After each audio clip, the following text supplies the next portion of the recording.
So I definitely didn't think about it, but I should have got rollers for these. Since this was mostly flat, I'm used to messing with this on new construction, so it's usually a bunch of, dirt pits and stuff out here, and just everything's all pockmarked out. So I didn't even think about it, but I should have got rollers for this, because then we could have just been like, blah, blah, blah, blah, move, blah, blah, blah, blah, move, right? That being said, we're almost done. This is basically a one-day trim job up here. Again, every piece is special cut. There's no common numbers. Every piece is different. So we got to bevel the backs and all that good stuff, and taking our time and making it look as nice as possible, and trying to leave the appropriate gaps and shim stuff out. And you can't tell from here, but this board right here, the wall is like this, kind of, if you were looking at it from the side. Not kind of, it's a bunch. So that trim is actually pulled towards the wall. Maybe you can see it right here, but there's nothing we can do about that. Up there, see, it cranks at the top.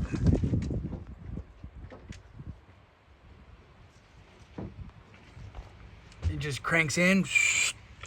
So that just is what it is. And I'm not worried about a little bit of waviness or whatever right here, because no matter what, you have to caulk fill everything. So it'll look clean by the time we're done. It'll look like this stuff over here.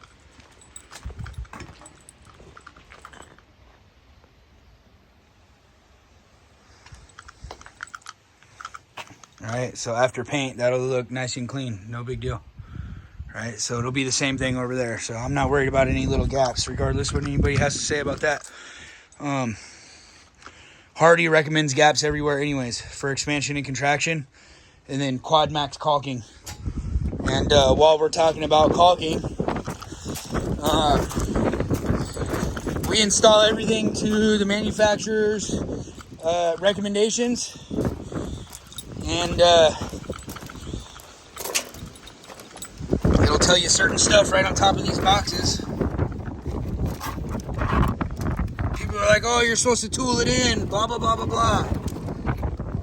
No tooling in.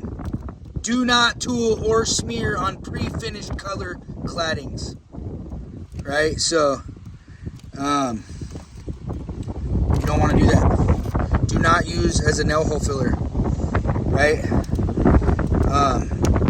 When you go into their guidelines or whatever, it goes a little deeper. It's not talking about this kind of pre-finish. It's talking about the straight up pre-painted Hardy products. So this stuff still has little fibers on it. That's why it sticks really, really good. And that's how that situation right there came out. Again, stuff's always a little bit funky when you're dealing with old framing and stuff, right? So, but again, everything's clean. All our stuff lines up. This is the first time that we've put this much shingle on a house. Like this, the whole main house is shingle. And I thought it would go slower. To be honest with you, it might have been a little faster than the plank once you get set up. I think what took us forever on this one is the trim. Again, there's always these little inconsistencies you got to deal with, so it's just tedious getting the trim up and figuring out all these little special situations that you got to take care of. And then from there, it's just slat board like normal. And I think the shingles are a little easier to handle and manipulate until you get to the angles. Once you start cutting angles out of them, it seems to take a little bit longer than the plank, in my opinion. Thanks for watching.